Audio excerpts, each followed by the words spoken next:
Railway station पूल अमरावती। आपल्याला माहीत आहे की रेल्वे स्टेशन पूल यावरची वाहतूक संपूर्णतः बंद करण्यात आलेली आहे। वाहतूक तर बंद केली, पादचारी सुद्धा बंद केली। या रेल्वे पुलावर 6 फूट उंचीची आणि 66 फूट लांबीची भिंत उभी करण्यात आली आहे, जेणेकरून कोणत्याही प्रकारची वाहतूक व्यवस्था, पादचारी सुद्धा या ठिकाणावरून जाणार नाही।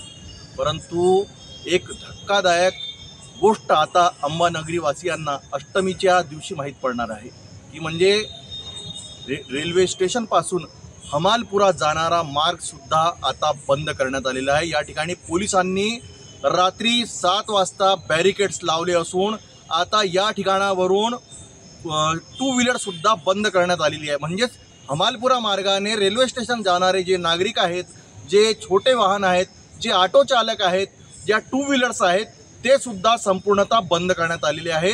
हमालपुरा येथील हनुमान मंदिरासमोर सुद्धा बॅरिकेडिंग करण्यात आली आहे। त्याच प्रकारे रेल्वे स्टेशनच्या समोर पुलावर जो जाणारा मार्ग आहे तिथे सुद्धा बॅरिकेडिंग करण्यात आली असून हा मार्ग बंद करण्यात आलेला आहे। असाच मार्ग आता जयस्तंभ चौक पासून जो राजकमल चौकला जो रस्ता आहे तो सुद्धा बंद करण्यात येणार का, असा प्रश्नचिन्ह सुद्धा नागरिकांना पडलेला आहे। म्हणजेच आता पूल बंद, हा मार्ग बंद केल्यामुळे संपूर्ण वाहतूक व्यवस्थेचा भार हा अमरावतीच्या इरविन चौकावर, राजकमल चौकावर, मालवीय चौकावर येणार, ही गोष्ट मात्र जरुरी आहे आणि या संदर्भामध्ये आता प्रशासनाने लक्ष देणे गरजेचे आहे। मी कॅमेरा पर्सन धीरज सोबत नितेश किल्लेदार, सिटी न्यूज अमरावती।